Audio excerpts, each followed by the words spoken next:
To create a Trust Wallet Import wallet, you need to follow a series of steps that ensure the security and integrity of your cryptocurrency holdings. First, you need to download and install the Trust Wallet app from the official website or App Store.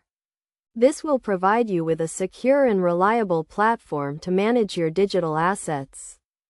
Once you have installed the app, open it and click on the option to create a new wallet. You will be presented with two options: either to create a new wallet or import an existing one. Since you want to import a wallet, select the Import Wallet option.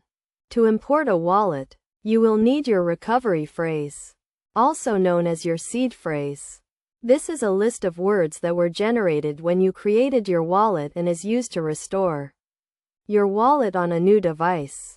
Enter your recovery phrase in the correct order, making sure to include each word exactly as it appears in your phrase. After entering your recovery phrase, you will be prompted to create a new password for your wallet. Choose a strong and unique password that includes a combination of letters, numbers, and special characters. This will help protect your wallet from unauthorized access. Next, you will need to select the type of wallet you want to import. Trust Wallet supports a wide range of cryptocurrencies, including Bitcoin, Ethereum, and many others. Select the type of wallet that corresponds to the cryptocurrency you want to import. Finally, click on the Import button to complete the process. Your wallet will now be imported and you will be able to view your balance and transaction history. Make sure to keep your recovery phrase and password safe, as they are the only way to restore your wallet if you lose access to it.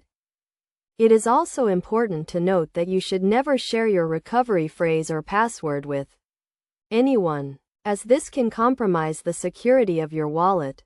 By following these steps and taking the necessary precautions, you can create a secure and reliable Trust Wallet Import wallet to manage your cryptocurrency holdings.